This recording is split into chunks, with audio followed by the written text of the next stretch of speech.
Senhor, que seja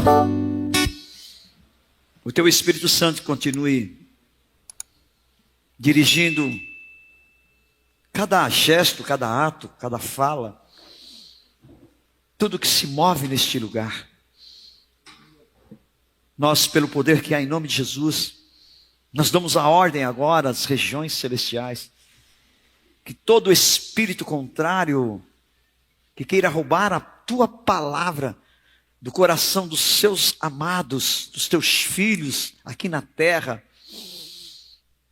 sejam paralisados agora. Nós declaramos eles inertes, sem nenhuma ação, sem nenhum poder, em nome de Jesus. Amém? Glória a Deus, aleluia. Sola fide, somente a fé. Solus Christus, somente Cristo. Sola gratia, somente a graça. Soli Deo glória, glória somente a Deus. Infelizmente vemos uma data tão importante como no dia de hoje, sendo negligenciada e até esquecida. Você sabe o que nós comemoramos no dia 31 de outubro de todos os anos?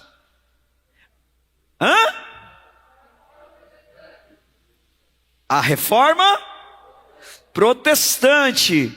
Isso, o que acaba acobertando, ou trazendo uma nuvem, literalmente, trevas, sobre esse dia tão importante para nós, cristãos, filhos de Deus. É devido a uma cultura diabólica de uma nação, que ela já foi predominantemente cristã. Ou seja, os Estados Unidos da América, que exportou o Halloween, e aí o brasileiro, com a sua criatividade de sempre, o seu jeitinho brasileiro, deu uma piorada e não uma melhorada. Isso nós falamos hoje de manhã, que quando você vê o modelo da festa de Halloween e os símbolos lá dos Estados Unidos são um. Quando você traz aqui para o Brasil, infelizmente, é diabo puro, satanismo puro, é um culto a Satanás. E infelizmente, irmão, sabe que isso invadiu as casas, as famílias, as escolas. Ela se tornou também uma data comercial muito forte.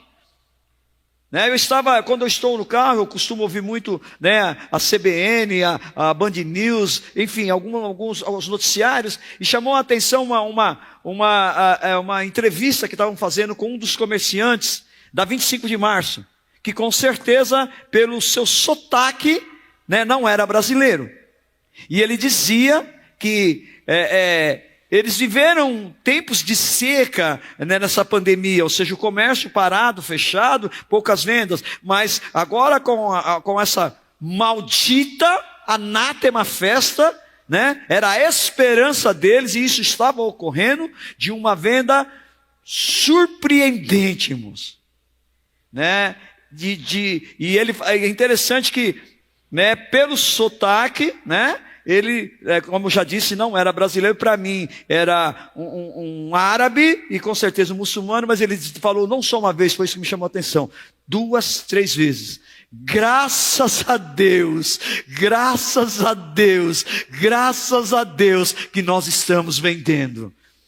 Então, queridos, é muito triste a gente ver que, infelizmente, até em lares cristãos, e muito pior, em igrejas, fazendo festa de Halloween, com uma justificativa da palavra, que é muito, a palavra ela é vasta, amém, querido, expansiva, e as pessoas encontram justificativa para tudo que ela quiser fazer aqui dentro. Tudo que você quiser fazer, você tem uma base bíblica para fazer. Agora, dentro da sua ótica, e essa, não vou dizer a igreja, vocês podem estar aí na YouTube, pastora de bruxa num altar, ministrando não sei o que, desculpe, E aí qual foi a desculpa quando foi questionada? De que está fazendo como Paulo. Paulo se fez de tolo para ganhar os tolos, então eu vou fazer de diabo para ganhar o diabo. Então vai lá no inferno pregar para ele, né, gente? Não dentro da igreja, não no altar do Senhor. É inadmissível. Então, sabe, eu não ia nem falar sobre a data da Reforma Protestante. Há 2 anos atrás, foi a nossa irmã Adriana, né? Até 3 anos atrás, né? Eu até vi um post, até repostei ele novamente no Facebook, né? Onde ela até fez as plaquinhas das 5 solas, que é muito interessante nós entendermos isso. Mas antes de entendermos tudo isso, nós precisamos entender este momento, o que ocorreu essa Reforma Protestante. Porque, meus irmãos, minhas irmãs, nós estamos caminhando para uma nova e grande reforma protestante. Viu? Moral, ética, de valores, de fundamentos da palavra. Compreende? As pessoas estão brincando com a palavra de Deus. Eu comentei isso ontem, vou voltar a comentar sobre aquele jogador onde houve eles literalmente massacraram ele por um comentário que ele fez. Maurício de Souza, né, Maurício? Né? E aí houve uma postagem que eu fiquei assim, sabe, gente, é algo assim chocante. A gente está vendo a reação das pessoas, elas colocando literalmente as garras de fora. Escreveu aqui, na Bíblia, escreveu, gay, não ia falar, né? Eu vou falar gay, amém? E pode lésbica. Escreveu na Bíblia. Agora está escrito na Bíblia. Sabe o que eu escrevi embaixo? Que o Senhor tenha misericórdia da sua vida. Que você possa experimentar o poder e a graça dele, como eu tive um dia a oportunidade de experimentar. Olha a que ponto nós chegamos, não só de fazer, mas também divulgar, sem nenhum respeito, com a palavra do Senhor. Sabe, irmãos, nós precisamos então compreender este momento tão profético na nossa vida, porque nós os pentecostais, neopentecostais, comunidades, nós somos frutos deste momento que ocorreu. Mas vamos lá, vamos aqui para a palavra, né? A Reforma Protestante, ela foi um movimento reformista cristão do século 16, liderado pelo monge, não foi por nenhum pastor, nenhum reverendo, nenhum bispo, nenhum apóstolo. Foi por um monge agostino chamado Martinho Lutero, simbolizado pela publicação de suas teses, ou seja, são bulas, cartas, né, em 31 de outubro de 1517. Hoje está fazendo exatamente 504 anos que houve essa manifestação pública de um monge contra a sua própria religião, contra a sua própria instituição. Compreende isso, irmãos? E aí defragou um movimento que já vinha, eu vou mostrar isso ao longo um pouco antes, com alguns homens, né, prenunciando essa mudança necessária e radical, a qual nós somos, reitero, frutos nos dias de hoje. Eu queria voltar novamente a dizer que, sobre a questão do lar, né, que é interessante a conivência de pais cristãos. Falava isso também de manhã. Por não querer contrariar o seu filho, você acaba contrariando a Deus. Nós falamos da situação, inclusive, que ocorreu aqui na igreja, a pastora Lília nos lembrou, a questão de 4 anos atrás, onde nós falamos lá nas aulas, seus filhos não estão brincando nas salinhas, viu, irmãos? Estão aprendendo a Bíblia. Viu? Com exceção dos bebês, né? Mas mesmo assim os bebês estão incutindo a palavra de Deus, né? Mas enfim, o que nós levamos aquilo que nós vemos através da Bíblia e passamos para as crianças sobre o Natal. Que Papai Noel, ele não existe. O que existe é Papai do céu. E gerou um problema dentro de uma família. A mãe, eu nem me lembrava desse caso, a mãe literalmente confrontou a pastora Lília e saiu da igreja, porque nós estávamos deturpando a mente dos seus filhos. Nós estávamos tirando os sonhos de criança dos seus filhos.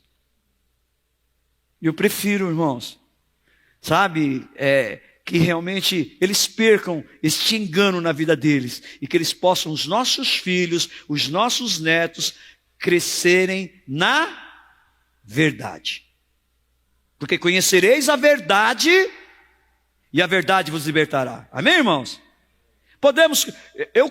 Eu comemoro o Natal, nós comemoramos como família do nosso jeito. Porque eu entendo que não é o nascimento de Cristo, mas é um momento de confraternização, onde nós nos reunimos à mesa, não só no dia 24 para o dia 25 de dezembro, mas como no domingo, numa segunda-feira, num feriado, enfim, nós nos reunimos e nos confraternizamos em amor. Sabe, os nossos netos, os nossos filhos ganham um presente, lógico que ganham, mas não é o Papai Noel que trouxe, foi o Papai do Céu que deu. Você entende? Deixamos muito claro isso. Então, pastor, o senhor está pregando contra o Natal, contra Papai Noel? Sim, mas contra a data, não. Amém, irmãos? É um momento de você ser luz no lar em que não tem esse conhecimento, né? Não, amém, querido? Mas e além disso, tem outras datas enganosas. Olha, que interessante, né? Porque o Natal é uma lenda. No momento certo nós vamos falar sobre isso. Do Santo Claus, né? Mas enfim, um velhinho bondoso que distribuía, né? Mas enfim, né? A Páscoa também, um engano muito forte. Muito forte o engano. E nós precisamos entender isso. E a mesma forma que acontece agora com a Reforma Protestante. As pessoas acabam sendo distraídas e esquecem do cerne do dia. Hoje é um dia importantíssimo para todos nós, os filhos de Deus. Amém?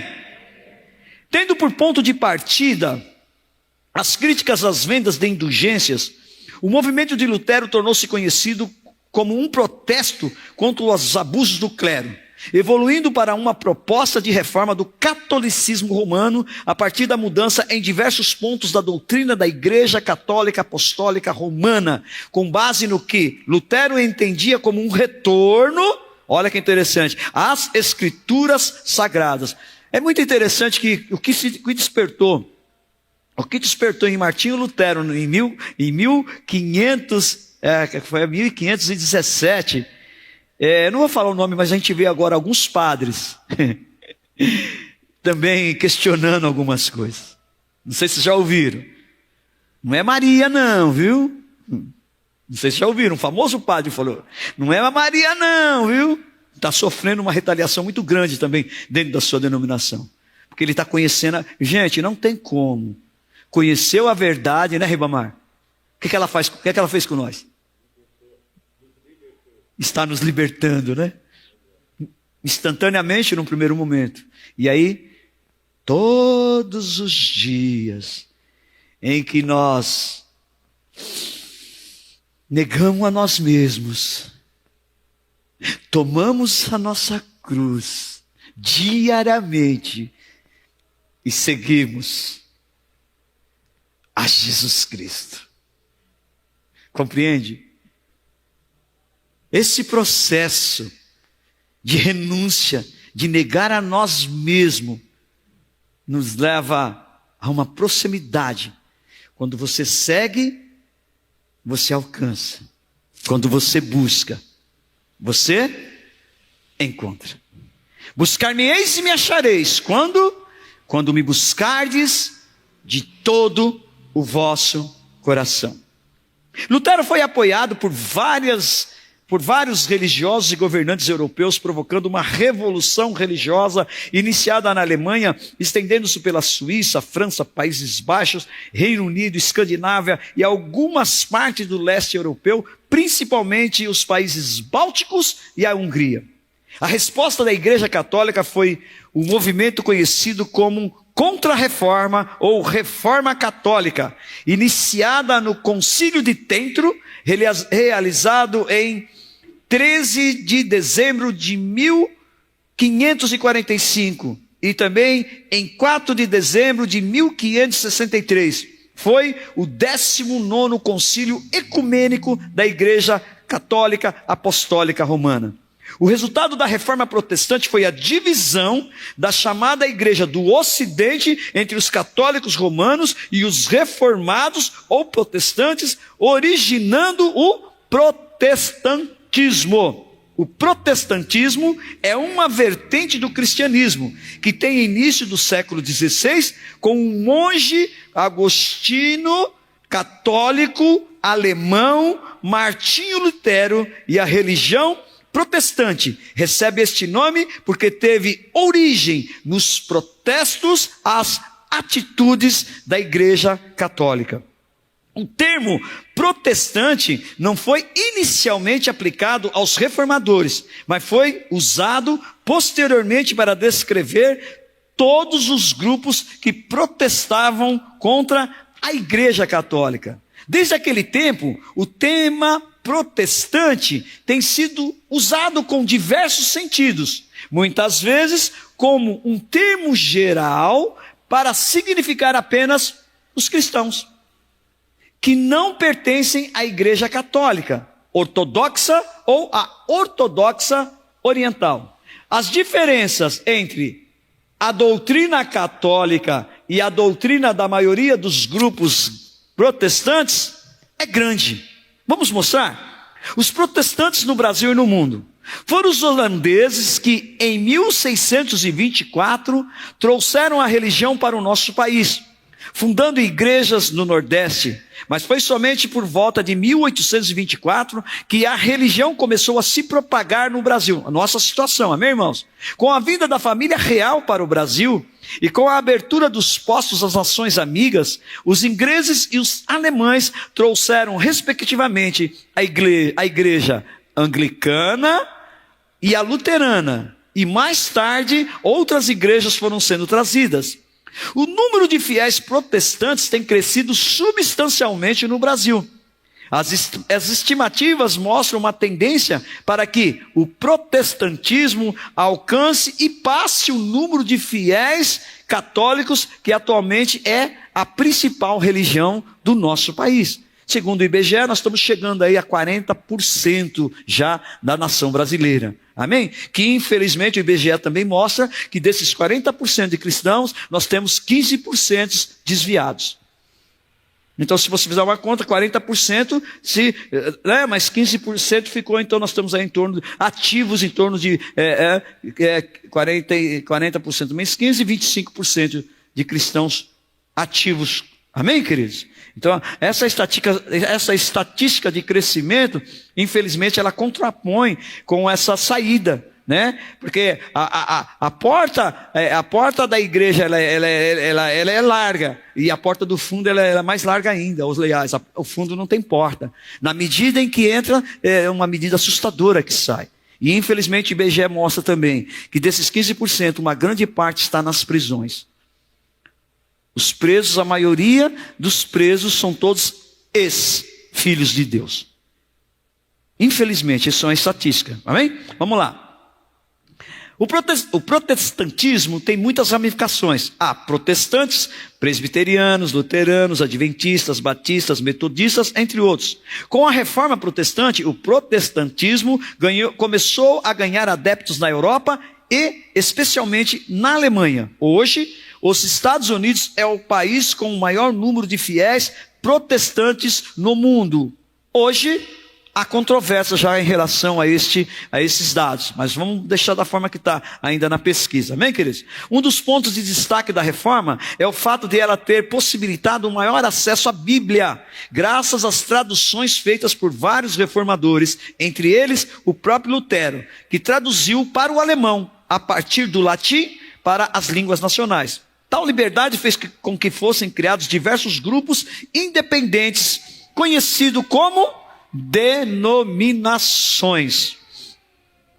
Nas primeiras décadas após a reforma protestante, surgiram diversos grupos, destacando o luterismo, que foi o grupo originador do movimento de reforma da Igreja Católica. E as igrejas reformadas ou calvinistas Entre elas está o presbiterianismo e o congregacionalismo.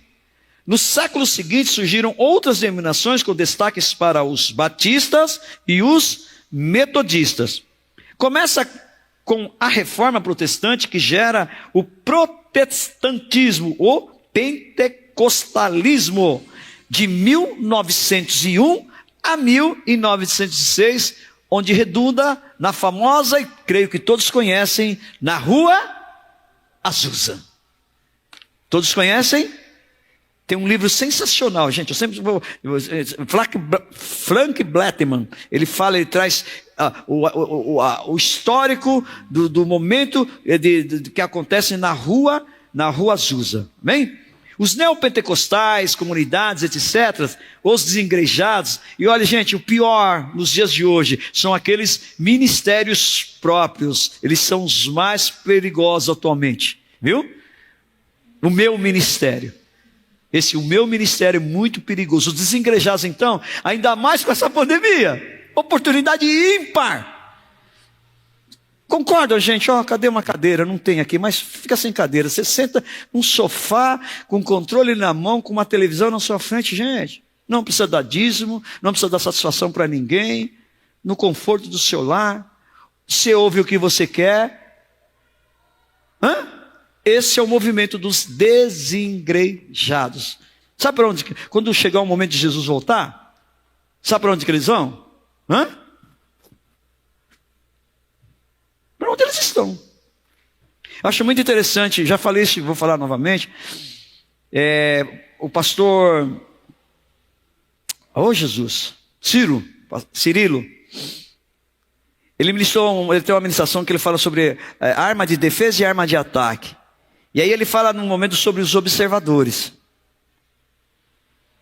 Deus, ele é tão justo e generoso, irmãos, que ele não vai tirar a sua primazia. Se você gosta de observar, que não, amém? Mas aqueles que gostam de observar, vão observar o povo de Deus subir. Compreende? Isso me marcou. Eu não quero estar nessa classe de observador, eu quero estar na classe desses que vão ser arrebatados. Amém, irmãos? Amém? Mas quem foi realmente Martinho Lutero? Martinho Lutero, em alemão, Martin Luther, foi um monge agostino e professor de teologia germânico, que se tornou uma das figuras centrais da reforma protestante da sua época. Nasceu em 10 de novembro de 1483, na cidade de Eisleben, na Alemanha. Morreu em 18 de fevereiro de 1546, com 63 anos, em sua cidade natal, Eisleben, na Alemanha. Sua esposa, Catarina de Bora, de 1525 a 1546. Foram 21 anos de casados. Uau, o padre casou, o monge casou. A reforma foi boa para ele, irmão.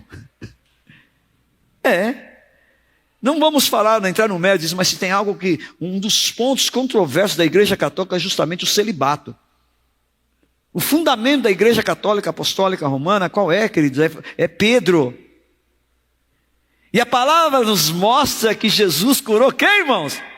A sogra de Pedro. Se curou a sogra de Pedro, podemos entender que Pedro era... Mas vamos pular essas partes, vamos continuar.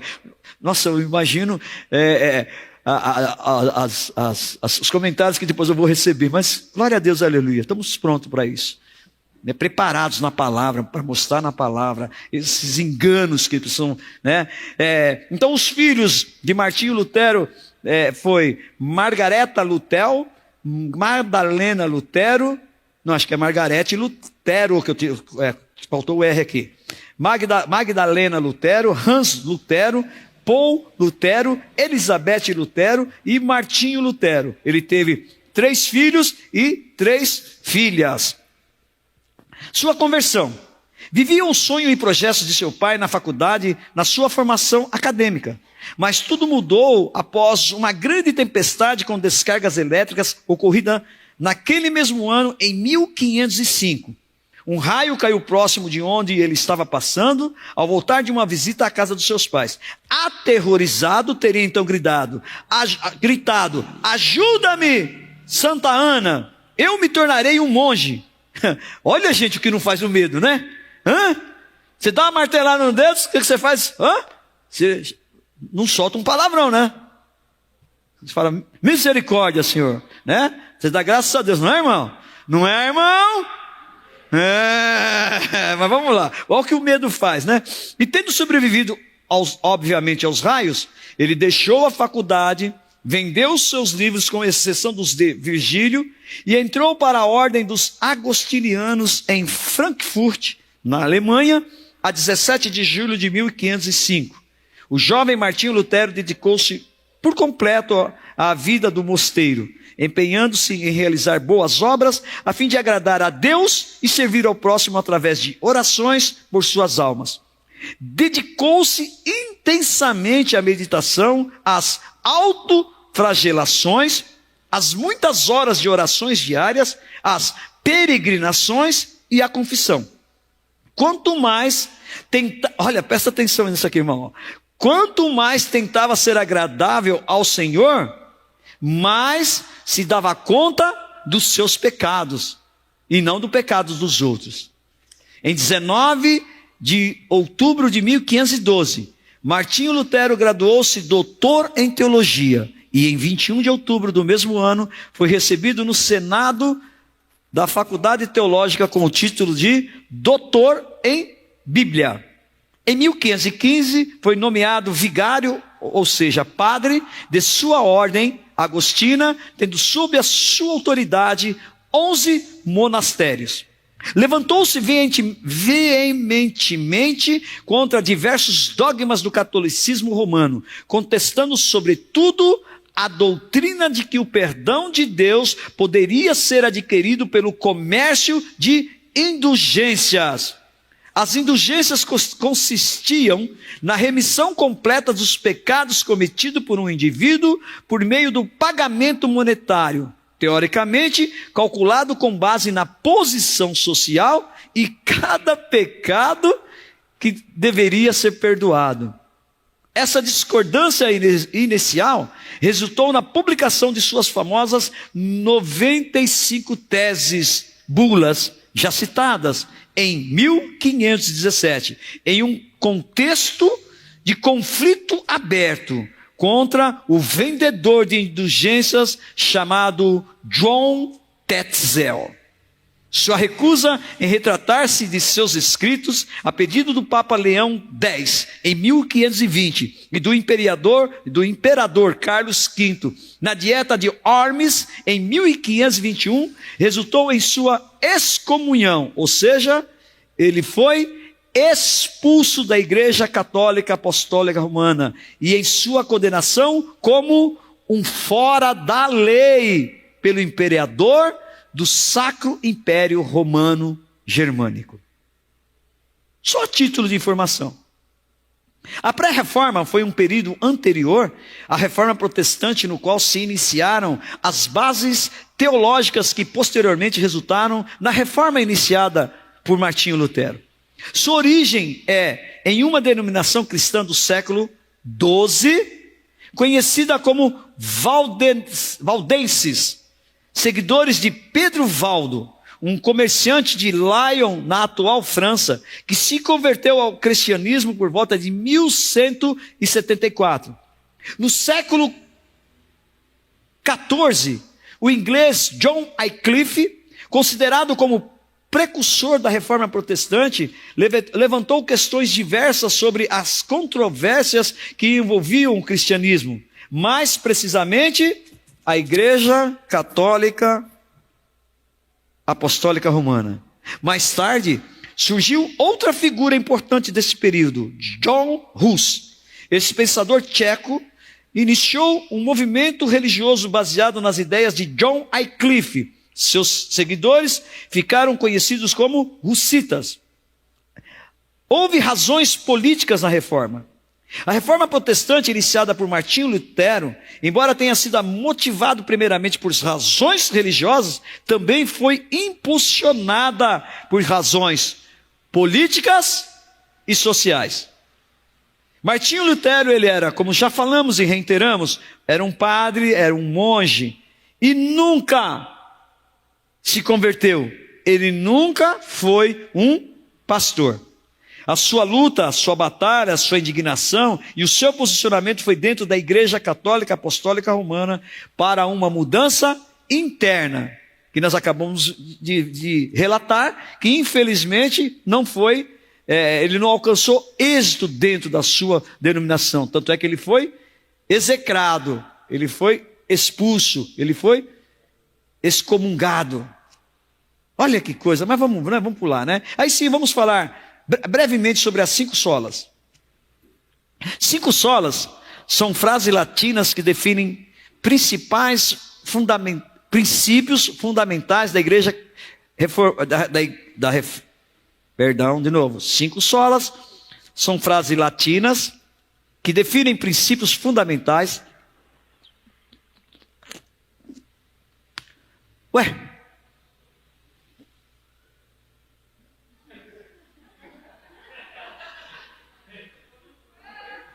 Ah, me trocou.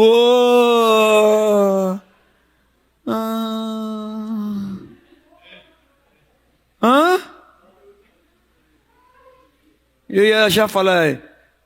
Já ia. Mas...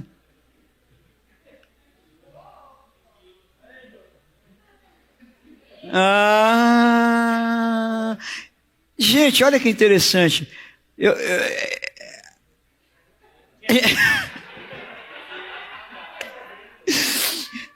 Eu só me toquei agora, né? Não, digo assim, não. Não, que a gente não é movido, não, o que nos move não é um fundo musical, amém, querido? O que nos move é realmente o Espírito Santo. E eu só me toquei agora que falei, mas parece que está um silêncio, e aí é significativo e plausível, meu irmão, viu? Glória a Deus, aproveita a benção aí, glória a Deus, aleluia. 5 solas são frases latinas que definem princípios fundamentais da igreja protestante em contradição com os ensinamentos da igreja católica apostólica romana. A palavra latina sola significa somente em português. As 5 solas sintetizam os credos teológicos básicos dos reformadores, pilares nos quais creram ser essenciais da vida e prática cristã. Todas as 5 implicitamente rejeitam ou se contrapõem aos ensinamentos da Igreja Católica Apostólica Romana. A primeira sola, fide, que significa sola fide, somente a fé. Sola fide é o ensinamento de que a justificação, interpretada na teologia protestante como sendo declarada apenas por Deus, é recebida somente pela fé, sem qualquer interferência ou necessidade de boas obras. Embora na teologia protestante clássica, a fé salvadora é sempre evidenciada, mas não determinada pelas boas obras. Alguns protestantes veem esta doutrina como sendo o resumo da fórmula: fé produz justificação e boas obras. Em contraste com a fórmula católica romana, fé e boas obras rendem justificação. O argumento católico é baseado na epístola de Tiago, capítulo 2, dos versículos 14 a 17, que diz: pois qual é o proveito, meus irmãos, se um homem disser que tem fé e não tiver obras? Poderá a fé salvá-los? Se uma irmã ou irmão estiverem nus e tiverem falta do pão diário, e algum de vocês disser: parti-vos vós em paz, aquentai-vos e fartai-vos, e não lhes derdes as coisas necessárias para o corpo, qual será o proveito? Assim é a fé, se não tiver as obras, é morta em si mesmo. É importante a comparação do que os católicos e protestante entendem como justificação. Ambos concordam que o termo invoca a comunicação dos méritos de Cristo para com os pecadores e não uma declaração de ausência de pecado. Martinho Lutero usou a expressão simul justus et peccator, ao mesmo tempo justo e pecador. O catolicismo romano vê a justificação como uma comunicação de vida de Deus ao ser humano, limpando-o do pecado e transformando realmente em filho de Deus, de modo que não é apenas uma declaração, mas a alma é tornada de fato objetivamente justa. A visão protestante da justificação é que ela é a obra de Deus através dos meios de graça. Ou seja, através dos meios da graça, a fé. Sem fé é impossível, não tem jeito de agradar a Deus. Amém? Porque Ele recompensa aqueles que se aproximam dele. Então, sem fé é impossível. A fé, para nós protestantes, a sola fide é uma base irrefutável e essencial para nós. Amém, amados? Amém? A fé é a justiça de Deus que é realizada em nós através da palavra da Bíblia. Lei e evangelho trabalham juntos para matar o ego pecaminoso e para realizar a nova criação dentro de nós. Esta nova criação dentro de nós é a fé de Cristo. Se não temos esta fé, então não somos ímpios. Indulgências ou orações não acrescentam nada e nada são. Todos possuem algum tipo de fé, geralmente a fé em si mesmos, mas precisamos da fé que vem de Deus através da lei e do evangelho. Palavra. Romanos capítulo 10, versículo 17 diz: assim então a fé vem pelo ouvir, e ouvir pela palavra de Deus. No documento fundador da Reforma, ou seja, as 95 teses, Martinho Lutero diz que: 1. A partir deste tempo, Jesus começou a pregar e a dizer: arrependei-vos, pois o reino dos céus tem se aproximado. Jesus Cristo certamente quer que toda a vida dos seus filhos na terra seja de contínuo arrependimento. A segunda bula, ou seja, a segunda tese das 95 diz: assim esperem mais entrar no reino dos céus através de muitas tribulações do que facilitados diante de consolações infundadas. A verdadeira distinção, portanto, entre as visões protestante e a católica não é uma questão de ser declarado justo versus ser feito justo, mas sim o meio pelo qual cada um de nós é justificado. Ficou claro? Amém? Nós somos justificados de que forma? Nós, protestantes, pela fé. Amém? Na teologia católica, obras de justiça são consideradas meritórias para a salvação além da fé. Enquanto que na teologia protestante, obras de justiça são vistas como resultado e evidência de uma verdadeira justificação e regeneração de que o Filho de Deus recebeu somente pela fé. Os meios eficazes reais pelas quais uma pessoa recebe a justificação são também uma divisão fundamental entre a crença católica e a crença protestante. Na teologia católica, o meio pelo qual a justificação é aplicada para a alma é o sacramento do batismo. No batismo mesmo das crianças, a graça da justificação e santificação são infundidas na alma, tornando o destinatário justificado, mesmo antes que ele exerça a sua própria fé. Ou mesmo no caso de uma criança que é batizado, antes mesmo que ele tenha a capacidade de compreender conscientemente o Evangelho e responder com fé.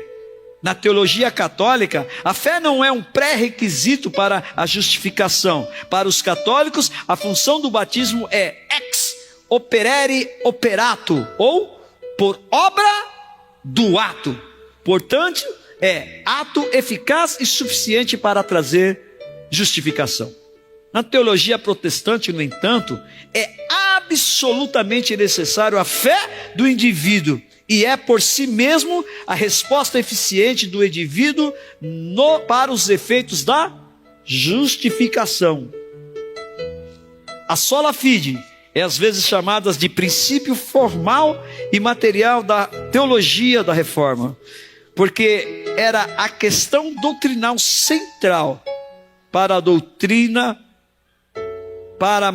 central para Martinho Lutero e os outros reformadores. Lutero chamou de doutrina pela qual a igreja permanece ou cai. Em latim, articulus instantis et cadentes ecclesiae. Estou bem de latim, hein? Lendo aqui, né, irmão? Tá? Mas vamos lá, né? A segunda sola escritura, somente a escritura, ou somente a Bíblia, tá? A doutrina sola escritura é o ensinamento de que a Bíblia é a única palavra autorizada e inspirada por Deus, e é a única fonte para a doutrina cristã, sendo acessível a todos. Afirmar que a Bíblia não exige interpretação fora de si mesmo, está em oposição direta aos ensinamentos das tradições ortodoxa oriental, anglo-anglicana e católica romana, que ensinam que a Bíblia não pode ser autenticamente interpretada por ela mesma. Nós vemos isso em primeira carta a Timóteo, capítulo 3, versículo 16, que diz: toda escritura é dada pela inspiração de Deus e é proveitosa para a doutrina, para repreender, para corrigir e para instruir na justiça. A sola escritura é às vezes chamada de princípio formal da reforma, uma vez que é a fonte e norma de princípio, o material, o evangelho de que Jesus Cristo, que é recebido sola fide, através da fé, sola gratia, por favor de Deus, ou graça, ou o adjetivo sola e o substantivo escritura estão no caso ablativo, em vez do caso nominativo, para indicar que a Bíblia não está sozinha, longe de Deus, mas sim que é o instrumento de Deus, pelo qual ele se revela para a salvação pela fé em Cristo. Solos Christus. Como em Mateus, capítulo 4, versículo 4 diz: mas Jesus respondeu: está escrito, não só de pão viverá, mas de toda palavra de Deus. Terceira sola é a solus Christus, somente Cristo. Solus Christus ou solo Cristo é o ensinamento de que Cristo é o único mediador entre Deus e a humanidade, e que não há salvação através de nenhum outro. Por isso a frase é mostrada às vezes em caso ablativo, Cristo somente sozinho, o que significa que a salvação é somente por Cristo. Ao rejeitar todos os outros mediadores entre Deus e a humanidade, o luterismo clássico continua a honrar a memória da Virgem Maria e de outros santos exemplares. Este princípio rejeita o sacerdotismo, que é a crença de que não existem sacramentos da igreja sem os serviços de sacerdotes ordenados por sucessão apostólica sob a autoridade do Papa. Lutero pregou o sacerdócio geral dos batizados, que mais tarde foi modificado no luterismo e na teologia protestante clássica para sacerdócio de todos os crentes. Este princípio não nega a função do ministério sagrado para a qual está comprometida a proclamação pública do Evangelho e da administração dos sacramentos. Nessa tradição luterana, a absolvição do penitente, do pecador, reconcilia-o com Deus diretamente mediante a fé no perdão de Cristo, em vez de ter o padre, o homem, como mediadores entre este e Deus. Quarta sola gratia, somente a graça. Sola gratia é o ensinamento de que a salvação vem por graça divina, ou favor imerecido apenas, e não como algo merecido pelo pecador. Isso significa que a salvação é um dom imerecido de Deus por causa de Jesus Cristo. Alguns referem-se a ele como um débito presente de que os incrédulos viveram de tal forma que perderam qualquer dom de Deus. Enquanto outros afirmam que esta doutrina é o oposto das boas obras e choca-se com alguns aspectos da doutrina católica do mérito. É possível afirmar que neste ponto não está em desacordo com o ensino católico romano, enquanto a doutrina de que a graça é verdadeiramente sempre um dom gratuito de Deus e é realizada de acordo com entre os dois pontos de vista. A diferença na doutrina encontra-se principalmente em dois fatos. Primeiro, Deus como o único autor da graça. Em outras palavras, que a graça é sempre eficaz, sem qualquer cooperação pelo ser humano. Segundo, o ser humano não pode, por qualquer ação de sua parte, sob influência da graça, cooperar com mérito para obter maiores graças para si. Esta seria a doutrina da Igreja Católica Apostólica Romana. Essa doutrina declara o monergismo divino na salvação. Deus age sozinho para salvar o pecador. A responsabilidade para a salvação não repousa sobre o pecador, em qualquer grau de sinergia. O luterismo sustenta que esta doutrina não deve ser mantida para a exclusão da gratia universalis, que Deus deseja seriamente a salvação de todas as pessoas. Então nós podemos ver que, né, nessa reforma de Lutero para a Igreja Católica Apostólica Romana, tem diferenças cruciais para nós, amém, queridos? O luterismo continua funcionando nos dias de hoje, né? Só para ter uma ideia, a igreja de Ferraz tem uma igreja luterana, né? Eu já tive o prazer de fazer uma visita lá, né? Mas você vê que as roupas dos bispos, as paramentações, que as vestimentas que eles usam, semelhantes à Igreja Católica Apostólica Romana. Então só houve essa cisão, só houve essa separação, né, devido ao posicionamento de Martinho Lutero. Mas aí a outra denominação que surgiu, o luteranismo, que logicamente vem derivado de Martinho Lutero, continuou com aquilo, tirando só a parte que eles agradaram, mas com algumas eles continuaram ainda, continuam ainda exercendo, amém? E finalmente a quinta soli deo gloria. Você pode fazer isso, glória somente a Deus? É isso que nós temos que dar, glória somente a Deus, amém, irmãos? Amém? Vamos lá. Soli deo gloria é o ensinamento de que toda a glória é devida somente a Deus, pois a salvação é realizada unicamente através de sua vontade e ação, e não é só da suficiente expiação, Jesus Cristo, seu Filho na cruz, mas também o dom da fé em que a expiação é criada no coração do Filho de Deus pelo Espírito Santo. Os reformadores acreditavam que os seres humanos, mesmo santos canonizados pela Igreja Católica Apostólica Romana, os papas e a hierarquia eclesiástica, não eram dignos da glória que lhes foi concedida. Isto é, não se deve exaltar tais pessoas por suas obras, mas sim louvar e dar glória a Deus, que é o autor e santificador dessas pessoas e suas boas obras. Porém, no ponto de vista bíblico, como muitos homens de Deus homenagearam e se prostraram a outros antes do advento do Evangelho, mas a partir do ministério e doutrina de Jesus Cristo, lê-se palavras contrárias a tais práticas, como Pedro e João, recusando receber honra após a cura do paralítico no templo, a recusa de Pedro a Cornélio se prostrar a ele, ordenando fazê-lo somente a Deus, como Paulo e Barnabé, recusando receber sacrifícios e ofertas como deuses em Listra, após a cura do paralítico. Vejam isso em Atos capítulo 14, do versículo 8 ao 18. E o anjo que recusa a prostração honrosa de João em Apocalipse capítulo 22, versículo 9. Primeira sola fide. Foi dessa forma que eu comecei e é dessa forma que eu termino. Somente a fé. Segunda sola, escritura, somente as escrituras.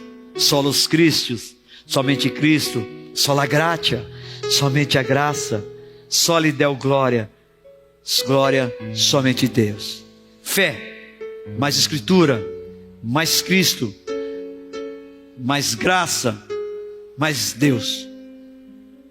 Somente para Ele, somente por Ele,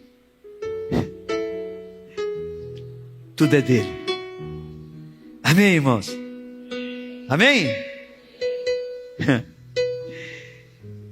Segunda carta a Coríntios, nós vamos ver isso do capítulo 3, do versículo 1 ao 6, que diz que, dá para colocar para mim aí? Vou encerrar aqui. Segunda carta a Coríntios, capítulo 3, versículo 1. Será que com isso estamos começando a nos recomendar a nós mesmos novamente? Será que precisamos como alguns de vocês, cartas de recomendação para vocês ou da parte de vocês?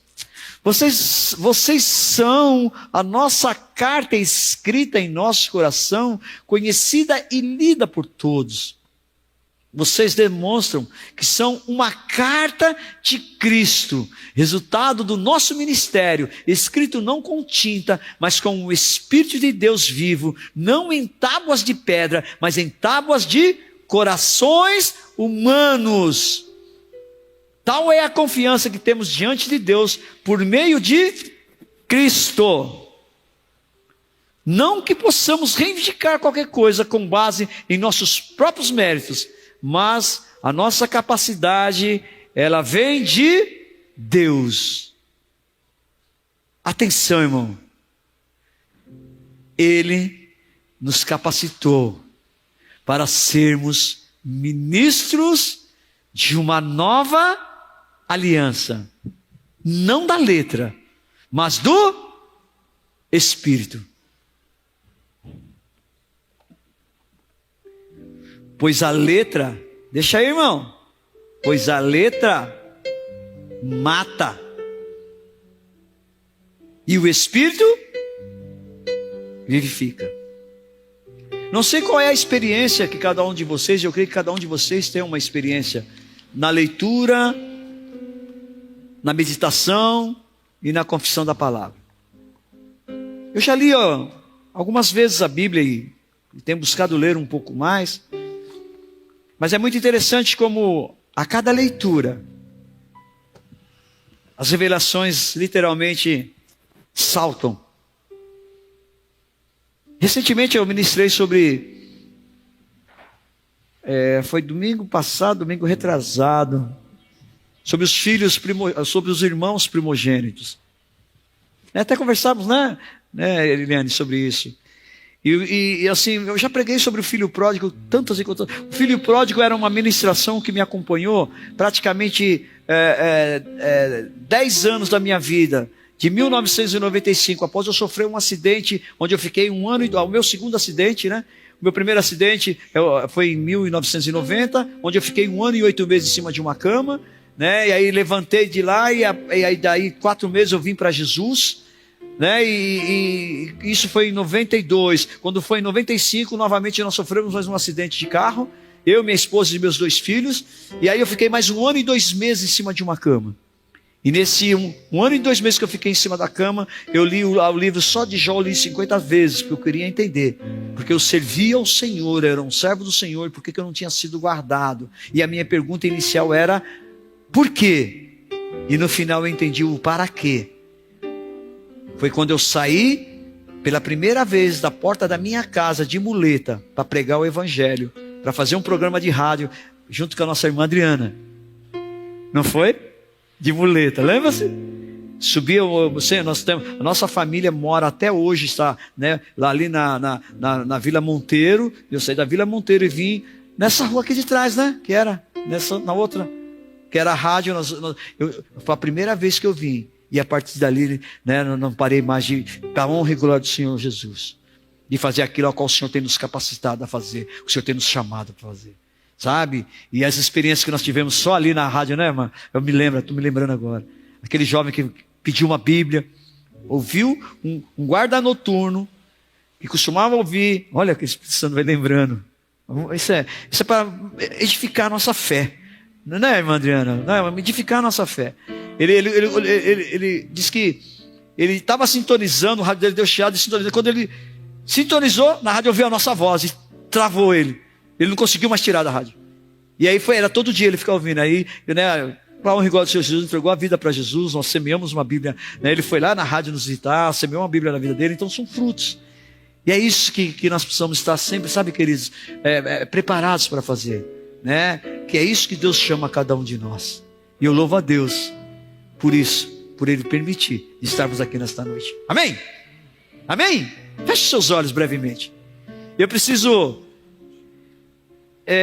nós falamos, eu creio que foi um culto, toda vez em um culto de ensinamento, não tem como, né, irmãos, você lê na íntegra o que você buscou em pesquisa, né? Se vocês quiserem a fonte de pesquisa, as referências bíblicas, eu posso dar depois para vocês, né? Eu tenho a Bíblia da Reforma, né? Que quando comemorou os 500 anos da Reforma Protestante, né, foi editada uma Bíblia, a qual eu tenho uma dela comigo, e eu busco as informações, busquei as informações, tenho buscado mais informações, acrescentado. Mas eu quero dizer algo para você que está aí. O Senhor tem algo especial na sua vida nesta noite. Essa reforma que começou em 1517, exatamente há 504 anos, ainda arde nos corações ansiosos de mudanças, principalmente em nosso interior. E você que está aqui nesta noite, eu quero fazer um convite a você. Você que não entregou a sua vida ao Senhor Jesus Cristo e gostaria de fazer sim nesta noite, levante as suas mãos. Você que quer entregar a sua vida para Jesus, você nunca fez isso, mas precisa e necessita fazer isso nessa noite.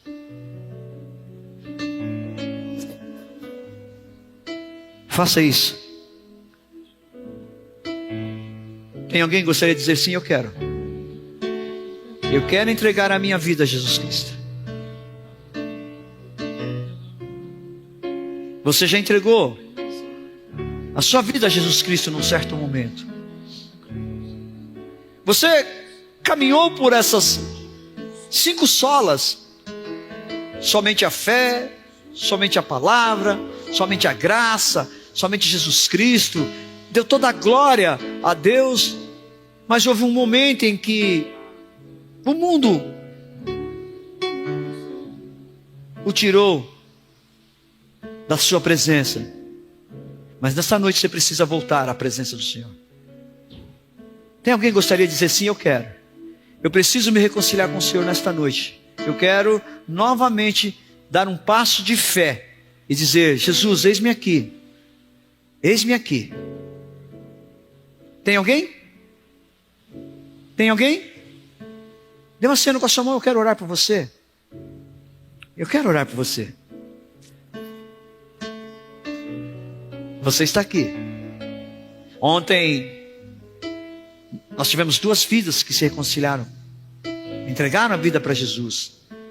Semana retrasada também, assim tem sido. Há um momento, nós chegamos num momento auspicioso de uma colheita inédita. A seara está pronta. E você está aqui nesta noite e precisa tomar um posicionamento. Muda a minha história. Toma a minha vida com sinceridade. cuida de mim.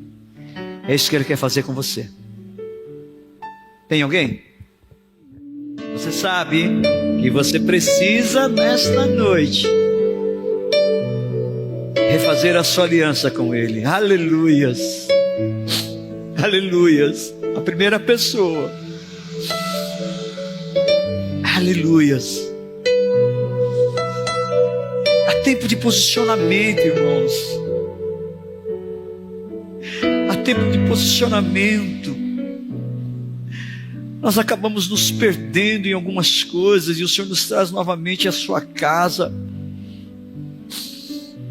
Venha, venha, venha. O que você está esperando sentado aí? Venha, faça como meu irmão Reginaldo, um ato de fé, de coragem. Não importa quem está olhando, o que importa é que Deus nesse exato momento está olhando e prescutando e sondando o coração dele. Venha, venha. Oh Deus, venha, eu quero orar por você também. Você precisa sim se posicionar. Você tem enfrentado tantas lutas, tantas guerras internas e externas, e você não compreende que isso basta tão somente você tomar uma posição, que a partir daí a sua luta já não é, você não está mais sozinho, não está mais sozinha. Ele está ao seu lado, Ele está na sua frente, Ele está atrás de você, te guardando, guerreando por você. Venha.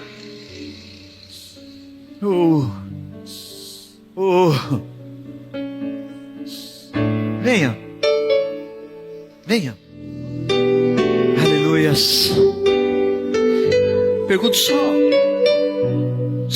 mais uma vez. Você sabe que é com você, você sabe que você precisa ter esse posicionamento. Você quase não conseguiu chegar aqui hoje. O inimigo tentou de todas as formas possíveis, porque sabia que seria um dia e uma data da virada da sua vida. Por que você titubeia? Aleluia, aleluia, aleluia, aleluia,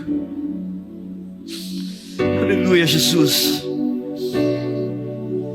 Tu és um Deus soberano, Tu és um Deus maravilhoso. O Senhor nos surpreende com o Teu amor, com a Tua graça. Oh, obrigado, Jesus. Mais alguém? Oh, filho. Oh, sim. Eu tenho te buscado.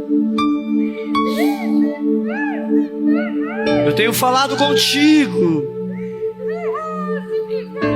O tempo de cativeiro está terminando. Eu te trago de trás das malhadas. Te levo a pastos verdejantes. E cuido de ti. Cuido de ti. Cuido de ti. Cuido de ti. Vocês podem me ajudar, queridos? Estenda as mãos para cá. Vocês podem repetir comigo: Senhor Jesus, eu nesta noite me reconcilio contigo. Eu deixo tudo para trás. Minhas paixões, meus desejos, tudo aquilo que eu fiz que desagradou o teu coração. Toma a minha vida em tuas mãos. Eis-me aqui, e eu me comprometo, a partir de hoje, ser um novo filho na tua casa, nas tuas mãos, em nome de Jesus. Aleluia, aleluia, aleluia. Oh, Espírito Santo maravilhoso. Oh, Espírito Santo maravilhoso. Honra, glória, louvor, majestade, somente a ti, Senhor. Eu sou livre. Destaca anjos agora da tua guarda pessoal, Senhor.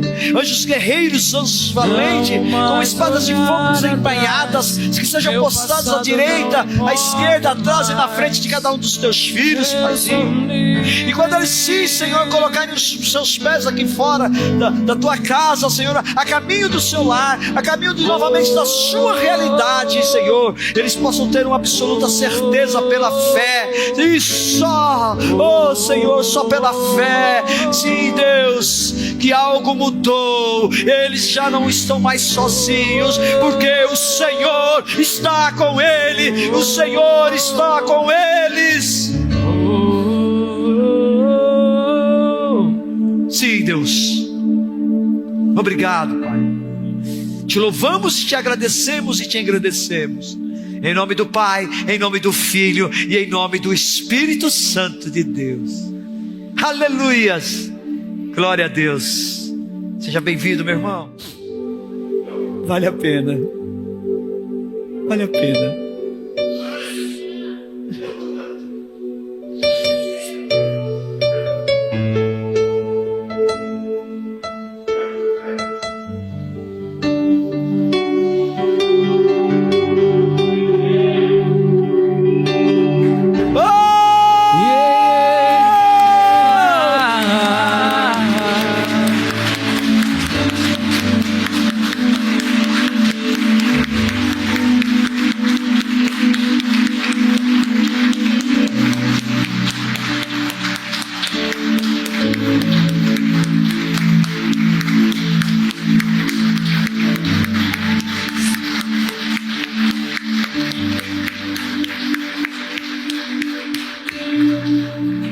Aleluias.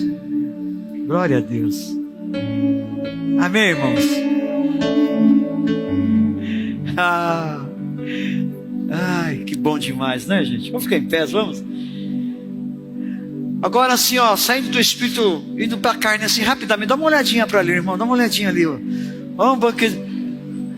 Triqueques, não é o que eu estou pensando, não, é? Ei, da cozinha aí, ei, ó. Ei. Não esquece da porção do rei. Quer dizer, hein? Olha lá, hein? Ai, gente. Senhor, nós abençoamos esses alimentos.